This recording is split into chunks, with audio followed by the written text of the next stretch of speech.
Hola, ¿qué tal? Buenos días.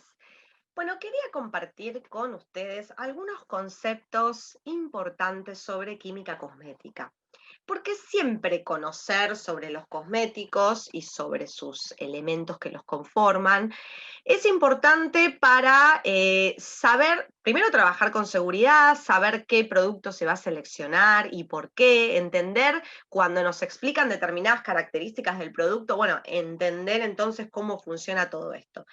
Y porque además también vamos a estar haciendo tratamientos en las manos, no solo en las uñas, en donde vamos a utilizar productos que no sean solo los esmaltes. Y entonces tenemos que entender un poco cómo funcionan todos los productos cosméticos y su aplicación sobre la piel, ¿sí? Así que vamos a hablar un poco de química cosmética, vamos a tratar de aplicarlo lo máximo posible a los productos que vamos a estar utilizando, pero nunca está de más tener conocimiento porque el cliente pregunta. Cuando se habla de cosmética, el cliente pregunta al cosmético en general, ¿sí? Más allá de su aplicación en la zona donde nosotros estamos trabajando. Lo más importante es saber que hay una definición de cosmético, que es la que brinda ANMAT. ANMAT es el organismo regulador de todo lo referente a cosméticas, es un organismo del Estado que regula cosméticos, medicamentos, todos los productos domisanitarios, que son los de limpieza e higiene del hogar, alimentos, todo lo que es tecnología médica, los elementos que utilizan los médicos para trabajar, y suplementos nutricionales. Todo eso regula ADMAT. Y regular implica que es la que escribe la legislación para su desarrollo, para su producción, o sea, cómo tienen que ser esas industrias que producen todas estas cosas, qué cosas deben cumplimentar en cuanto a lo que es bioseguridad, seguridad e higiene, ¿no? Y además la comercialización, o sea, cómo debe ser esa comercialización, cómo se puede y debe vender. Con lo cual, cualquier producto cosmético, inclusive todos los que vamos a utilizar nosotros para hacer los tratamientos y los servicios, van a ser importantes que estén todos aprobados por ANMAT. O sea, no puede haber un producto en nuestro territorio que no haya sido aprobado por ANMAT, ya sea que venga de afuera y tienen que dar la autorización o se elabore acá, ¿sí? O sea que esto va a ser fundamental a la hora de uno seleccionar con qué va a trabajar, porque esto me va a garantizar que alguien se aseguró que todas las materias primas que se utilizaron se puedan utilizar y sean las correctas, que la formulación está correcta, ¿sí? Que cumple con todos los requisitos y controles de calidad, físico-químicos, microbiológicos, etc. ADMAT define entonces qué es un cosmético, que es una preparación constituida ya sea de sustancias naturales o sintéticas o mezclas de ellas para uso externo, únicamente uso externo, y en las diferentes partes del cuerpo humano, con lo cual esto incluye la piel, todo lo que es el sistema capilar, el cuero cabelludo, el pelo, los anexos cutáneos como las uñas, labios, genitales, los dientes, o sea, hasta un dentífrico es un cosmético, membranas y mucosas de la cavidad oral. ¿Para qué? ¿Con qué objetivo? Para limpiarlas, para perfumarlas, para cambiar su apariencia, para decorarlas, para protegerlas, para mantener en buen estado o inclusive corregir olores corporales. O sea que todo esto, lo que entre dentro de esta definición, va a ser un cosmético. Y con lo cual se va a aprobar y se va a fabricar y todo como un cosmético. Por eso todos los productos que vamos a utilizar en un servicio van a ser cosméticos, ¿sí? Catalogados como cosméticos. No pueden proclamar ningún tipo de actividad terapéutica, obviamente porque son un cosmético. ¿Deben tener fecha de vencimiento? La verdad es que la legislación de ANMAT lo que se pide es un plazo de validez o una caducidad, ¿sí? Yo les voy a contar una cosa. Todo producto cosmético que va a traer obviamente un conservante, ¿sí? Este conservante lo trae porque en el medio ambiente tenemos un montón de microorganismos. Mientras el producto cosmético está cerrado, sellado y nunca se abrió, no entró en contacto todavía con el medio ambiente. ¿Sí? El medio ambiente, ni los microorganismos, ni el oxígeno, ni el calor, ni nada de lo que hay en el medio ambiente. Con lo cual ahí se mantiene, digamos, en una protección absoluta. En el momento que yo abro el producto, ahí empieza a tener en contacto con el medio ambiente y con obviamente todos los microorganismos que hay en él y en el aire. Por eso es que tiene conservantes, porque los microorganismos van a buscar ingresar y el conservante los va a trabajar, yo digo, como si fueran kamikazes, porque el conservante va y choca contra el microorganismo, muere el microorganismo y el conservante también. Quiere decir que uno tiene un producto con X cantidad de conservantes, no sé, 10 moléculas, y en la medida que van ingresando los microorganismos tiene 9. Ingresa otro, tiene 8, y así sucesivamente. ¿Qué pasa cuando se gastó todo el conservante? Bueno, obviamente ese producto está potencialmente posibilitado de contaminarse, ¿sí? Porque el próximo microorganismo, si quiere, se puede, digamos, colocar a vivir ahí. Si bien hay formulaciones que por su propia fórmula, por ejemplo, los esmaltes, ahora vamos a ver un poco cómo están formulados, es difícil que puedan vivir por los tipos de componentes que tienen los microorganismos, pero una emulsión que puedo aplicar en las manos, alguna crema o algún otro tipo de producto, sí son factibles de contaminarse. Y como además yo los voy a estar abriendo a cada rato y además voy a estar aplicándolos en diferentes clientes, bueno, hay que tener en consideración el tema de la bioseguridad. ¿Qué quiero decir con esto? El producto entra en contacto cuando yo lo abro al medio ambiente, entonces tengo que tratar de tenerlo abierto la menor cantidad de tiempo posible, ¿sí? Fraccionarlo con una paletita, tomar el producto que voy a utilizar, ¿sí? Simplemente fraccionar lo que voy a usar y luego cerrarlo bien herméticamente, porque cuando vienen en envases más grandes, ¿sí? Duran más tiempo, tengo que mucho más cuidar la bioseguridad del producto justamente porque ese conservante se puede agotar y entonces el producto se puede contaminar. Entonces, más allá de la fecha de vencimiento, si yo no cuide el producto no va a durar el tiempo que tiene que durar, porque está testeado en condiciones que uno cuida justamente la bioseguridad del producto. Bien, algunos productos van a notar que tienen, sobre todo en las cremas, los envases de crema, este símbolo que dice 12M. Yo les cuento que en Europa no se utiliza la fecha de vencimiento, sino que se utiliza ese después de apertura. El después de apertura implica que cuando yo abro el producto, tengo que acordarme de anotar la fecha en que lo abrí, tengo 12 meses para su uso. Porque en realidad, justamente lo que veníamos hablando antes, que el producto cuando entra en contacto con él, cuando lo abro, es cuando recién ahí empieza a agotarse ese conservante. ¿Sí? Con lo cual, si yo tal vez lo tengo 2 años cerrado y no lo abrí y llegué a la fecha de vencimiento, ¿qué hago? ¿Tiro el producto? No, en vez de tener en cuenta la fecha de vencimiento, ahí tengo en cuenta el después de apertura. Entonces yo lo abro y sé que tengo 1 año para utilizarlo, ¿sí? Bien. El rotulado obligatorio que dice ANMAT, acá es donde dice, vamos a definir qué es un envase primario y qué es un envase secundario. Un envase primario es el que está en contacto con el producto. El envase secundario es el que está por afuera. Hay algunos productos que solo tienen envase primario, con lo cual toda la información que exige ADMAT, que es la que está en la lista del lado izquierdo, tiene que estar en el único envase que hay, que es el primario. Ahora, cuando el producto viene con envase primario y luego también tiene una cajita, por ejemplo, que es el envase secundario, ahí ADMAT dice, bueno, entonces yo te dejo dividir la información. Podés poner alguna en el primario y otra en el secundario para que estéticamente te quede más lindo. Pero entre los dos envases tiene que estar toda la información que te pido. ¿Cuál es la información que te pido? Toda la que está acá, del 1 al 12. El nombre, la marca, el lote, el plazo de validez que pide, el contenido neto. Bueno, todo esto es importante. ¿Quién lo fabricó? La dirección, el modo de uso, las advertencias y restricciones. Todo esto tiene que estar en el envase. Si yo tengo un producto que no tiene esto, es porque el producto no está autorizado por ADMAT. No hay vuelta, porque tiene que estar. Capaz que no lo tengo en el primario, capaz que vino con cajita y la cajita la tiré, pero en alguno de los dos envases todo esto tenía que figurar. Acá la tabla inclusive indica lo que es obligatorio que esté en el primario y en el secundario, y lo que se puede poner en el primario y lo que se puede poner en el secundario. En el caso de la formulación, ¿sí? La formulación está en un vocabulario especial que es para los cosméticos, que se llama INSI. El INSI a veces uno lo lee y parece que es inglés. Está en inglés. No, no es inglés. Es INSI. Es una nomenclatura especial, ¿sí? En inglés no se habla así. Algunas palabras coinciden, ¿sí? Coincidentemente son con el inglés, pero por ejemplo en el caso de los extractos de plantas es el nombre en latín de la planta. O sea, es una nomenclatura específica que se llama INCI y eso significa nomenclatura internacional de ingredientes cosméticos. Como es internacional, justamente lo que busca es que vayamos al país que vayamos, siempre esto está en INCI.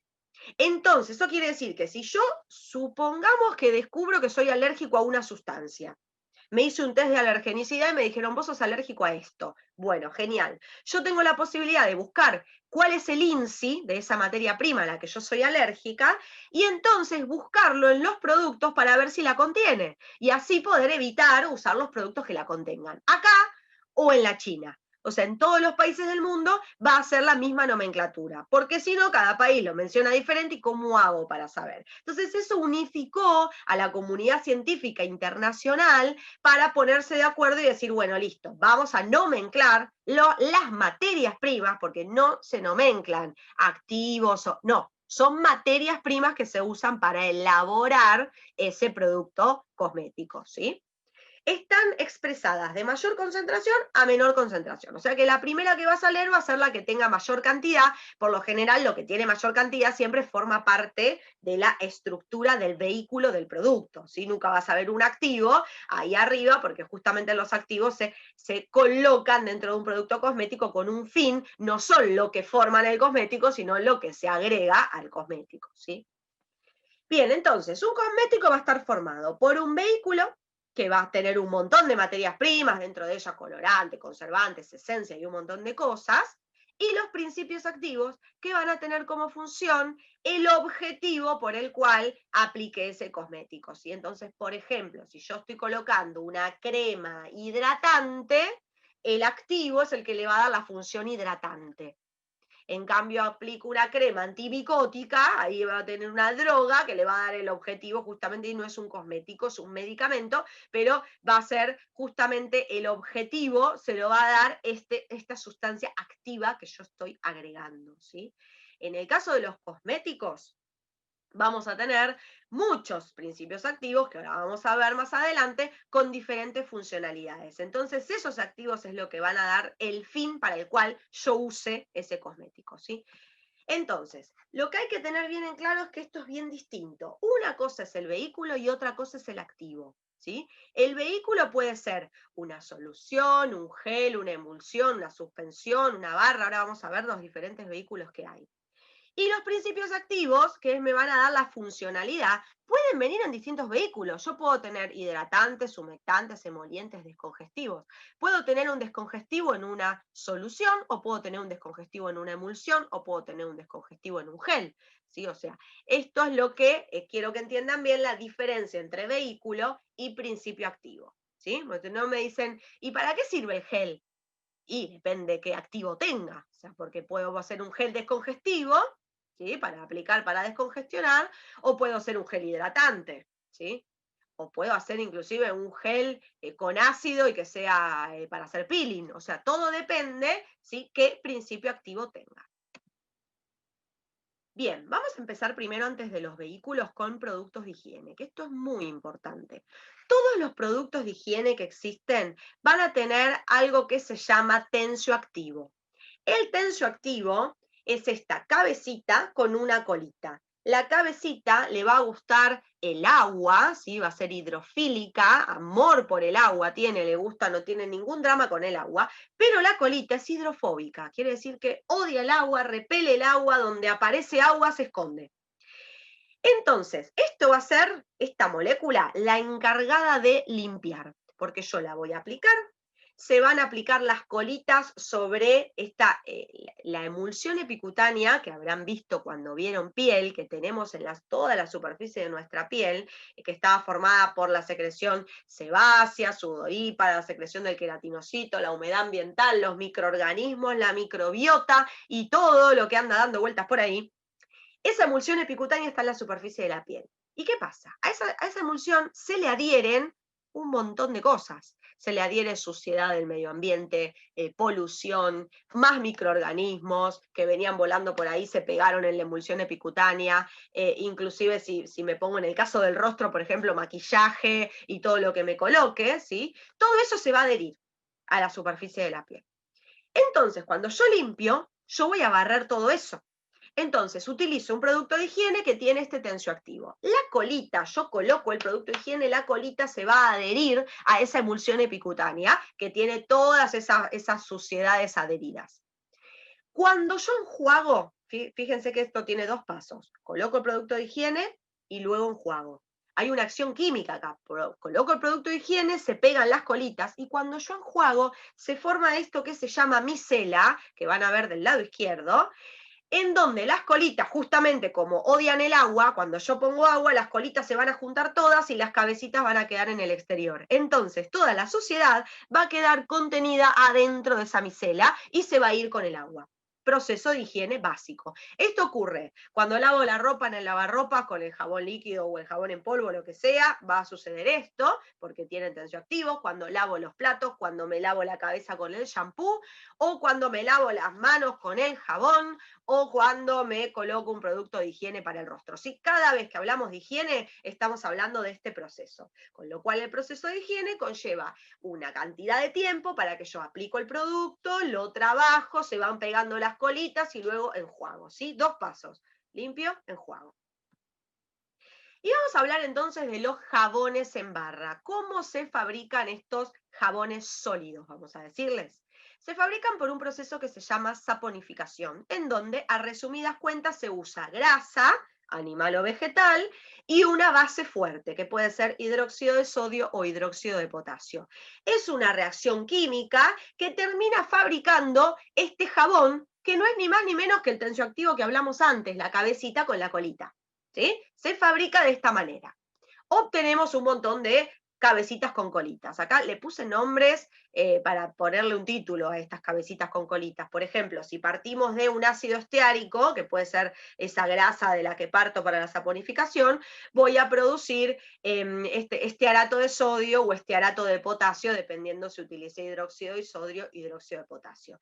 Ese es el INSI que les puse ahí. Sodio en estearate, potasio en estearate, es el INSI, lo que van a poder ver en el rotulado, en la etiqueta del jabón, por ejemplo, ¿sí? Partí del ácido oleico, puedo tener oleato de sodio, oleato de potasio, lo mismo, es lo que van a ver en la etiqueta del jabón.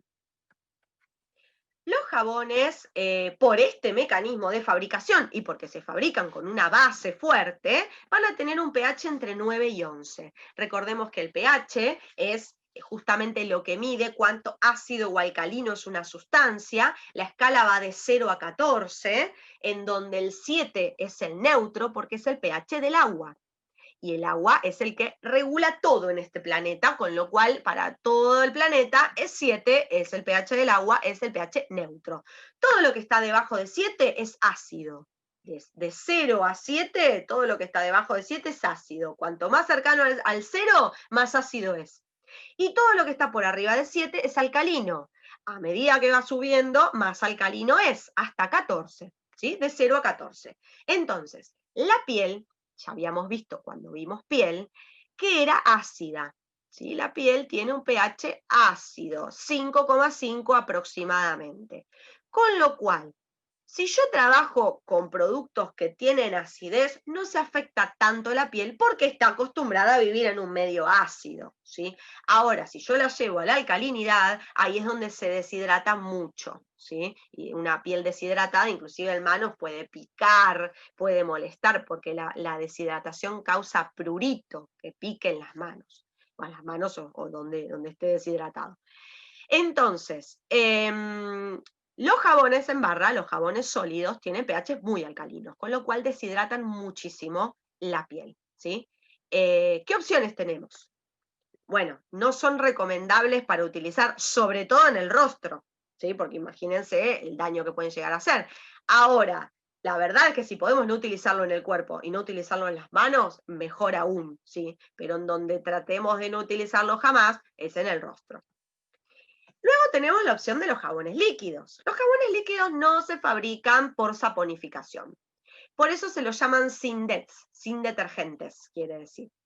Y son sintéticos, se fabrican en laboratorio, ¿sí? Son completamente sintéticos. Y acá tenemos, acá les puse de vuelta los INSI que pueden llegar a encontrar en la formulación, el lauril sulfato de sodio, el lauret sulfato de sodio, bueno, ahí tienen sodium lauril sulfate, sodium lauret sulfate.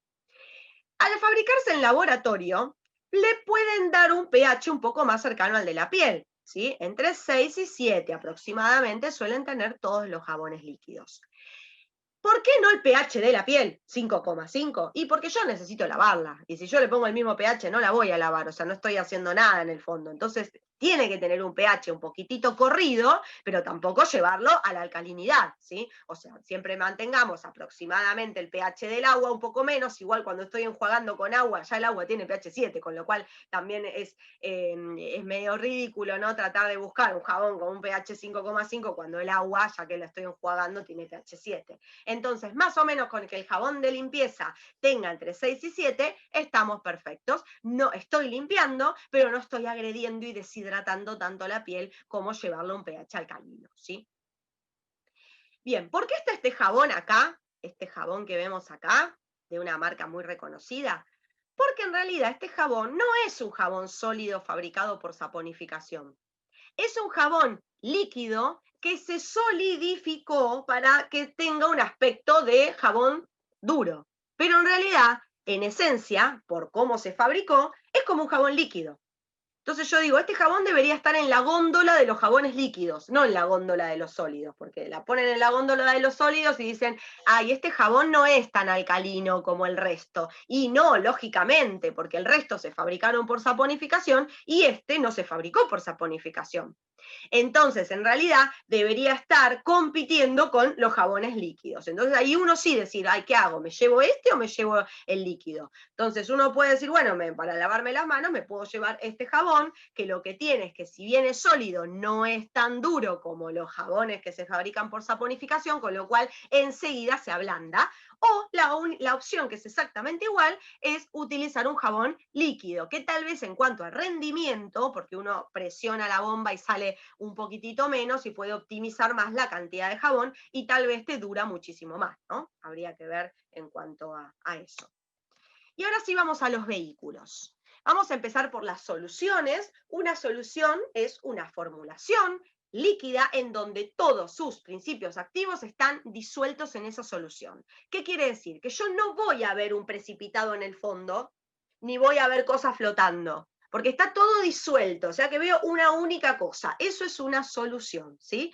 Esa única cosa puede ser 100% agua o puede ser 100% aceite, por ejemplo, ¿sí? Pero es una única cosa sin que tenga sustancias flotando, ¿sí? Entonces, puedo tener soluciones acuosas, 100%, y acá tenemos todas las lociones que se utilizan para tonificar la piel, ¿sí? Después de todo proceso de higiene, que yo limpié, los productos de higiene que vi antes, siempre hay un proceso de retorno a la eudermia o tonificación. ¿Por qué? Porque yo le saqué la emulsión epicutánea a la piel y entonces tengo que reponerla equilibrando su pH y haciendo que no se irrite, ¿sí? No lo voy a hacer cada vez que me lave las manos en casa, voy a brumizarme una loción para volver la piel a la eudermia. Pero si estoy haciendo un tratamiento en las manos, si estoy haciendo un tratamiento anti-age o estoy haciendo un tratamiento despigmentante o cualquier tipo de tratamiento que esté haciendo, que voy a hacer higiene, voy a utilizar una loción para volver la piel a la eudermia. Y luego voy a utilizar un exfoliante, ¿sí? Ya vamos a tener una clase de peeling para ver bien el peeling aplicado a la zona de las manos. Voy a utilizar un exfoliante, ya sea mecánico o químico o biológico, y luego voy a utilizar de vuelta una loción para volver la piel a la eudermia, retornar la piel a su estado, entonces que no sufra esos cambios tan bruscos, ¿sí? Luego tenemos soluciones hidroalcohólicas, que son las que se utilizan como soluciones sanitizantes, que tienen parte de agua, parte de alcohol. Y luego tenemos la solución oleosas, que son 100% aceite, ¿sí? Pero son soluciones porque está todo disuelto en el mismo producto. Acá tenemos, por ejemplo, entonces la loción acuosa, que les decía que se utiliza para volver esta piel a la eudermia, que está constituida por agua, por glicoles, que tienen acción humectante, que atraen el agua del medio ambiente, entonces tienen esa acción humectante para, digamos, mantener la humectación de la piel. Las hidroalcohólicas, por ejemplo, la loción sanitizante, que tiene agua y alcohol, ¿sí? Por lo general también tienen activos antibacteriales, antimicóticos, etc. Y soluciones acuosas, como por ejemplo, acá tenemos el aceite para las cutículas, ¿sí? Que es 100% aceite y va a tener un montón de principios activos liposolubles y vitaminas liposolubles, que está todo disuelto ahí en ese aceite. Luego tenemos los geles. Los geles son una dispersión de una goma en agua. Imagínense, es un polvito, como la gelatina, que yo le voy a agregar agua y entonces con el agua va a gelificar y va a formar esta textura tan particular. Igual que la gelatina. Yo a la gelatina le pongo más polvito, se va a hacer una gelatina más dura, y si yo le pongo menos polvito, me va a quedar más blanduzca. Bueno, de la misma manera el gel. Cuanto más polvo pongo de agente gelificante, se llama, que puede ser carboximetilcelulosa, celulosa o alginatos, vienen en polvo, yo más le coloco y más consistente o más duro va a ser ese gel. Cuanto menos le pongo, va a ser, digamos, más líquido, menos viscoso, ¿sí? Como por ejemplo un sérum, ¿sí? Un sérum es un gel con muy poca viscosidad. En cambio, le voy agregando más de ese polvo, de ese agente gelificante, y se va formando un gel más consistente, que yo si quiero lo puedo pincelar y queda ahí, ¿sí? Porque tiene una consistencia. Pero recuerden que forma una estructura tridimensional, como la imagen que está ahí arriba, una estructura tridimensional, en donde van a quedar todos los principios activos distribuidos entre los agujeritos de esa matriz que va a gelificar. Llegamos a las emulsiones. Las emulsiones van a tener una fase acuosa y una fase oleosa, y un emulsionante que las une a las dos, que es muy parecido al que utilizábamos para hacer higiene, pero este es otro tensioactivo diferente. Es un tensioactivo para hacer emulsiones, y no para generar limpieza. Entonces, este tensioactivo lo que va a hacer es que se va a distribuir, como habíamos dicho antes, formando esa micela, alrededor de las gotitas. Cuando uno mira una emulsión, dice, pues yo veo una sola cosa, no estoy viendo tres cosas que me estás diciendo que tiene. Porque en realidad esto es microscópico. Cuando uno lo mira en el microscopio, podría ver, en el caso de que sea una emulsión que tiene mucha agua y poco aceite, van a ver gotitas de aceite y el resto todo agua. Y estas gotitas de aceite van a estar delimitadas por este tensioactivo que se va a poner alrededor, poniendo las colitas para el lado de la gotita de aceite y las cabecitas van a quedar hacia afuera en contacto con el agua, ¿sí? Formando esas micelas. Así voy a ver una emulsión en el microscopio. En el caso que sea una emulsión oleosa, ¿sí? Al revés, voy a tener mucha fase grasa, mucha fase oleosa y muy poquita agua. Entonces yo vería lo contrario, yo vería gotitas de agua rodeadas de todo el aceite, ¿sí? Entonces esto me diría que yo puedo tener dos tipos de emulsiones. Puedo tener emulsiones de agua en aceite o emulsiones de aceite en agua, dependiendo cuál es la fase predominante. Si yo tengo una emulsión que tengo mucho aceite y poquitita agua, o sea, yo tengo mucho aceite y le tiro poquitita agua, es agua en aceite. En, porque lo que más tengo es aceite. Agua en aceite. Y se escribe water barra oil.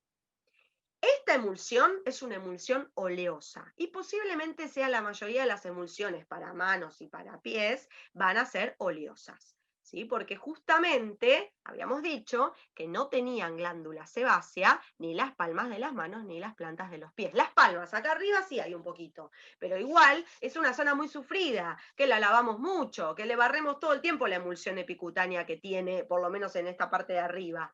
Entonces, vamos a necesitar emulsiones que puedan cubrir con esas necesidades, para que no se agrieten, para que no esta extrema sequedad que ya sufren de por sí, no se acentúe con todo lo que nosotros hacemos todos los días, limpiándolos tanto. Entonces, van a ser las emulsiones oleosas. La viscosidad es variable. Yo puedo hacer una emulsión oleosa líquida y ponerla en un dispenser. De hecho, los aceites son líquidos. ¿Y hay algo más oleoso que un aceite? No, es aceite. Bueno, entonces yo puedo hacer una emulsión oleosa y hacerla líquida, o la puedo hacer bien consistente, como por ejemplo nuestra emulsión para manos y pies, que tiene una textura bien consistente, bien llevándola más hacia lo que es, digamos, una textura más mantecosa, para que yo la pueda poner en un pote y tomar con una espátula del pote.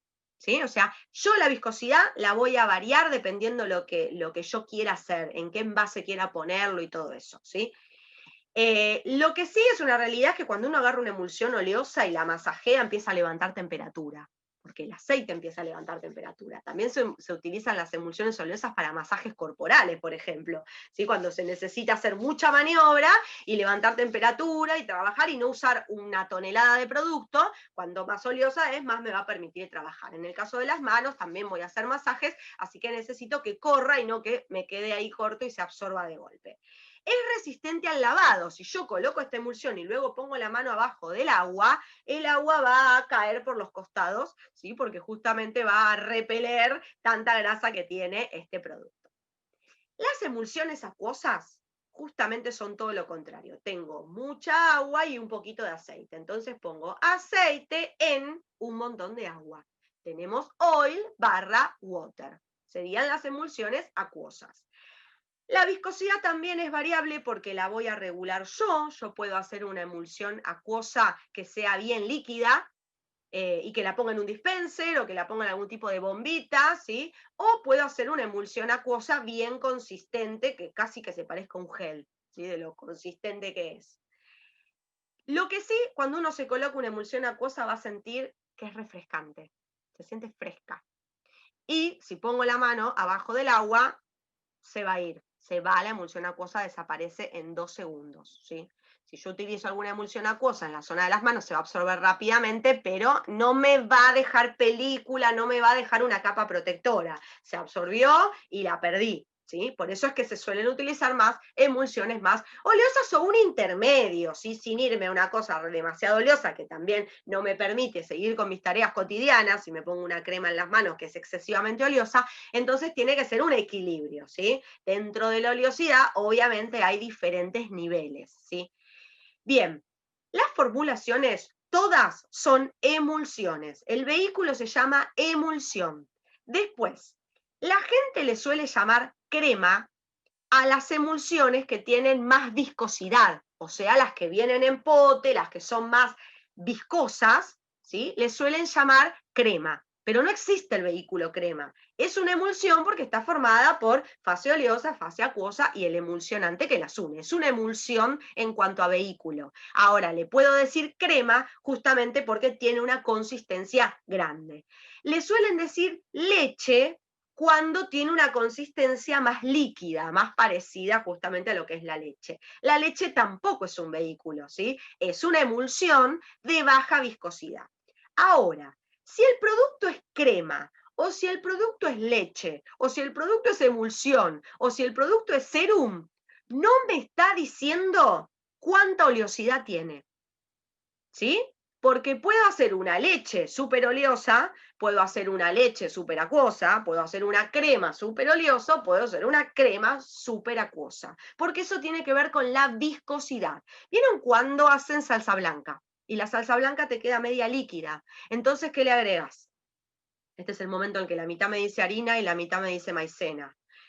Bueno, alguna de estas dos cosas le agregamos para hacerla un poquitito más viscosa, más consistente y que yo la pueda poner con los fideos y no se me vaya toda la salsa al fondo. Entonces, la viscosidad la podemos regular. En el caso de la comida, lo hacemos con maicena o con harina. En el caso de la cosmética, hay algunos agentes espesantes que son muy parecidos a la maicena, que justamente le dan viscosidad a las emulsiones. Entonces, yo fabrico la emulsión, me fijo qué viscosidad quedó y después me fijo cuál quiero. ¿Qué quiero tener? Quiero ponerla en un pote, quiero ponerla... Pero esto es independiente si sea acuosa o oleosa, ¿sí? ¿Se entiende eso? ¿Qué quiere decir? Que yo la única manera que tengo de saber si una emulsión es oleosa o es acuosa es probarla en la mano. La coloco, poquita cantidad, porque si me pongo mucho siempre va a parecer oleosa. Me pongo poquita cantidad, la masajeo y espero unos minutos. 2, 3 minutos por lo menos hay que esperar. Si me queda película, es oleosa. Si no me quedó película, desapareció completamente y hasta la piel volvió a estar opaca, es acuosa, ¿sí? La oleosa siempre queda película y queda medio brillante la piel, ¿sí? Después hay distintos niveles de oleosidad, hay distintos niveles de acuosidad, ¿sí? Pero yo no puedo, con mirarla, abro el pote, miro, ¡oh! Mira que la gente dice pesada, ¿no? Pesada se refiere al peso, ¿sí? A veces cuando me dicen, uy, ¿es pesada esa crema? Digo, 300 gramos tiene, me parece que pesa lo mismo que esta otra, ¿sí? Porque el concepto de pesado tiene que ver con justamente el peso que tiene. Ahora, acá lo que nos interesa es oleosidad. Si yo quiero preguntar cuán oleoso es ese producto, ¿sí? Es una cosa, ¿sí? Ahora, cuán pesado es una pregunta errada que vamos a tratar de empezar a olvidar el tema del peso en el tema de los cosméticos. Entonces vamos a preguntar, ¿cuán oleoso es este? ¿Es muy oleoso o es menos oleoso? Y en cuanto a lo que hablamos de viscosidad, es la consistencia. ¿Cuán consistente es? ¿Cuánta viscosidad tiene? ¿Sí? Pues generalmente en un pote se ponen productos más viscosos, porque si yo necesito agarrarlo con una paleta, tiene que ser viscoso, porque si no hago así se me chorrea todo. Si lo vamos a hacer líquido, vamos a ponerlo en otro tipo de envase, por ejemplo, con bomba, ¿sí? Con dispenser, por ejemplo. Bien, entonces, volvemos a lo que estábamos hablando. Una cosa es la oleosidad y otra cosa es la consistencia del producto, ¿sí? Y se pueden formular productos de diferentes viscosidades o de diferentes, digamos, texturas, aunque sean oleosos o aunque sean acuosos, ¿sí? O sea que la única manera que yo tengo de verificarlo es probándolo, ¿sí? Sintiéndolo o preguntándole a alguien que lo conozca y le digo, no sabe decirme, a ver, es muy oleoso este producto, es muy acuoso este producto, ¿sí? Pero no me puedo basar en la consistencia que tenga, porque si no voy a ver una cosa que sea demasiado consistente y voy a creer que es oleoso, y no necesariamente, ¿sí? Las suspensiones vamos a tener ahora sí, a diferencia de la solución que yo les decía está todo disuelto, acá sí puedo tener un precipitado en el fondo, porque justamente las partículas están en suspensión, o sea que puedo tener una suspensión en donde tenga partículas en el fondo o que estén distribuidas, a veces se usan para cuando tiene mucha carga de pigmento, se ponen agentes dispersantes y están las partículas distribuidas, como suele suceder, por ejemplo, con las bases de maquillaje, ¿sí? Que son suspensiones de pigmentos, ¿sí? De hecho, los esmaltes son suspensiones de pigmentos, pero ahora vamos a ver que vamos a catalogarlos en otro vehículo justamente porque tiene algunas particularidades, ¿sí? Pero las suspensiones entonces podemos tener, en maquillaje se usan muchísimo suspensiones, las bases de maquillaje y pueden tener inclusive diferentes viscosidades, de vuelta, ¿sí? Pueden ser más líquidas, pueden ser más sólidas, pueden ser tan sólidas que las ponemos en una barra, pero siempre son suspensiones porque tienen estos pigmentos que son insolubles en el vehículo en el que están y por eso están en suspensión. Y por fin llegamos al esmalte o laca, son sinónimos, en realidad correctamente se le diría laca, ¿sí? A esta suspensión que tiene estas características particulares y por eso le llamamos de esta manera. Nosotros lo utilizamos en cosmética, pero también utilizan estos esmaltes en pinturería, ¿sí? Así se fabrican también las distintas pinturas y los componentes de las pinturas para pintar las paredes y para pintar objetos no difieren tanto de las lacas que utilizamos para cosmética, digamos.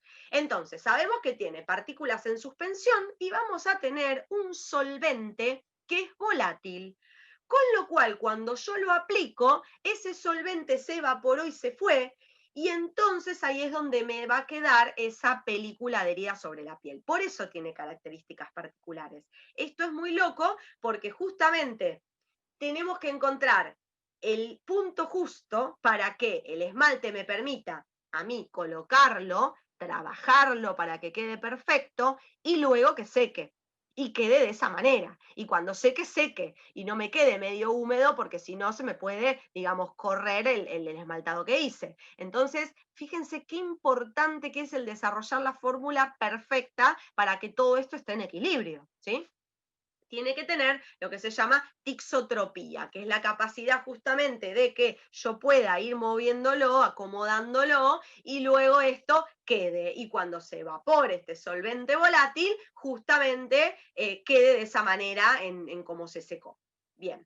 El componente principal que tienen los esmaltes es la nitrocelulosa y luego tiene otros solventes, ¿sí? Por ejemplo, el tolueno, el formaldehído, y la verdad que son solventes complejos en cuanto a la manipulación cuando lo están elaborando, ¿sí? O sea que estos productos, las lacas y los esmaltes, tienen materias primas que son complejas, ¿sí? Por eso su elaboración es compleja también. Entonces, la nitrocelulosa es el principal formador de película y sin la nitrocelulosa no existiría una laca de uñas, ¿sí? Porque no se podría generar esta película que gracias a ella la tenemos. Luego va a tener resinas, diferentes tipos de resinas que son las que fundamentalmente le van a brindar brillo, ¿sí? A esa laca, y van a hacer que se adhiera bien a la lámina de la uña, ¿sí? Y además le va a mejorar la dureza a la nitrocelulosa. Hay diferentes tipos de resinas y hay que saber combinarlas para obtener todo esto, digamos, en la justa medida. Luego tenemos los plastificantes, que los plastificantes lo que van a asegurarnos es que cuando se nos evapore el solvente, va a quedar bien adherida esta laca a la uña, ¿sí?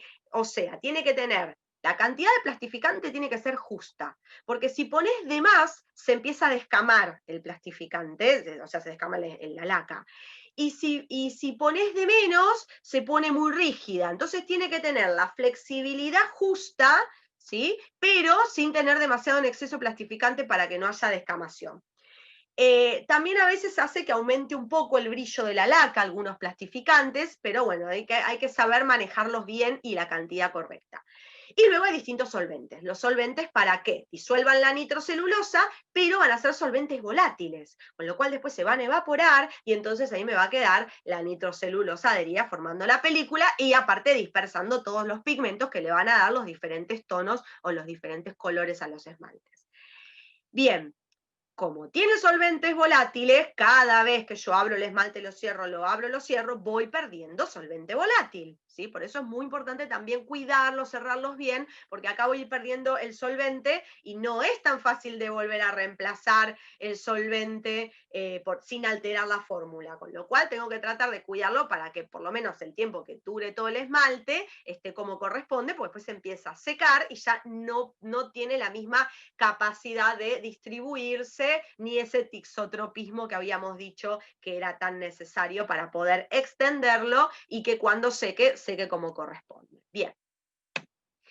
Y luego llegamos a los pigmentos, a los colorantes. No se puede usar cualquier colorante en un esmalte, en una laca para uñas. Tiene que ser autorizados por ANMAT, para que justamente no sean tóxicos, no sean sensibilizantes y tampoco pigmenten la uña. Fíjense, por ejemplos que se suelen utilizar de origen mineral. Los óxidos de cromo o de hierro, carmín, bueno, hay algunas excepciones que no son minerales, pero la realidad es que tienen que ser no tóxicos. O sea que hay todo un listado de los colorantes permitidos para este uso. No se puede utilizar cualquier tipo de pigmento. Luego tenemos algunos que dan un efecto nacarado, un efecto perlante, ¿sí? Que se llaman sustancias iridescentes, que hacen que brille y que cuando le dé la luz refracte y genere este efecto espejito. Por ejemplo, se utiliza uno que se saca de las escamas de algunos peces. ¿Sí? Bueno, ese no es apto vegano, digamos, que es la guanina. Y luego tenemos el oxicloruro de bismuto o la mica, ¿sí? Que es de origen mineral, que es bastante más costosa, pero que se utiliza muchísimo para generar este efecto de brillo. Y luego vamos a tener diferentes agentes de suspensión para que todas estas partículas que volvemos, como es una suspensión, son insolubles, no queremos que precipiten en el fondo, queremos que se mantengan suspendidas. Igual vieron que por eso hay que batir bastante, justamente porque es una suspensión y si alguno tiene mucho tiempo tiempo algún envase, digamos, en reposo, y por más que tenga agentes de suspensión, es posible que algunas partículas más grandes precipiten, con lo cual hay que agitar bien todas las suspensiones siempre, y las lacas también. Luego, para resumir otros tipos de vehículos, tenemos barras, que tenemos una fase oleosa muy importante, y también pigmentos en suspensión, por ejemplo, en el caso de los labiales o algunos delineadores. Los polvos, ¿sí?, que se utilizan mucho también en maquillaje, que están distintos sólidos molidos, tamizados, mezclados, y se colocan en un polvo bien mezcladitos y se utilizan en una formulación. Luego tenemos espumas, lápices, aerosoles, bueno, son otros vehículos que no se utilizan tanto, por eso no vamos a profundizar en ellos, no se utilizan tanto en este campo, digamos. Bien, ahí tenemos polvos. Y por fin llegamos a los principios activos, ¿sí? Vimos solo vehículo, después a ese vehículo, ya sea un gel, una loción, un aceite, una emulsión más oleosa, más acuosa o lo que sea, le agregamos principios activos para cumplir con la finalidad. Entonces, el principio activo va a ser el alma de ese producto, va a ser, digamos, el que le dé esa función, el que le da el motivo por el cual existir al producto. Entonces, los principios activos siempre se van a elegir de acuerdo a lo que yo quiera tratar, la necesidad de la piel, digamos. Entonces, por ejemplo, tenemos principios activos hidratantes. ¿Cuál es la diferencia fundamental entre hidratar y humectar? Hidratar quiere decir que va a haber un ingreso o una incorporación de agua, ¿sí?, en la piel. O sea, que todo lo que me haga ingresar agua y me facilite el ingreso de agua más el agua va a ser hidratante. Entonces, tenemos, por ejemplo, el factor natural de humectación, que está formado por un montón de sustancias que nosotros tenemos en la emulsión epicutánea. Entonces, lo que tratamos de hacer cuando agregamos este factor natural de humectación en un producto cosmético es reemplazar todas esas sustancias que cuando eliminé la emulsión epicutánea barrí, ¿sí? ¿Y qué son estas sustancias? Producción de la glándula sudorípara, fundamentalmente. Tenemos aminoácidos, urea, ácido pirrolidón carboxílico, ácido láctico, bueno, todo eso conforma el factor natural de humectación, que lo podemos encontrar como factor natural de humectación. Entonces uno lee los activos y dice factor natural de humectación, ¿sí?, porque se compra embotellado, o le agrega diferentes componentes que conforman el factor natural de humectación. Entonces le agregas al producto urea, le agregas ácido pirrolidón carboxílico, aminoácidos, y todo esto forman parte de los hidratantes porque favorecen que el agua ingrese. También los alfa-hidroxiácidos o los polihidroxiácidos, que ya vamos a ver, como dije, una clase de peeling aplicado a las manos. Estos ácidos, a menos del 5%, no hacen peeling, sino que separan un poco, hacen espacios entre las células para que el agua pueda ingresar, y por eso se los toma como hidratantes. También la lantoína y también los liposomas, que además transportan. El liposoma es un tipo de carrier que se utiliza mucho en cosmética para vehiculizar adentro principios activos, y también agua. Entonces atrae agua, trae agua a la piel, y por eso lo tomamos como hidratante. Luego tenemos los humectantes. La diferencia entre hidratante y humectante, entonces, el hidratante favorecía el paso del agua, el humectante no, en realidad no favorece el paso del agua, sino que atrae agua, o de manera pasiva, ¿sí?, con esto que digo, sustancias que atraen el agua a la piel, y luego combinado con los hidratantes favorecen que el agua ingrese. Es ideal combinarlo los dos, porque el humectante atrae agua del medio ambiente, o otro mecanismo que tiene es evitar que el agua se escape. Es otro mecanismo humectante, ¿sí? Pero no lo hace de forma activa, no es que incorpora agua, no, o evita que el agua se escape, o atrae agua del medio ambiente y forma como un colchoncito, como una película de agua, es como un imán de agua.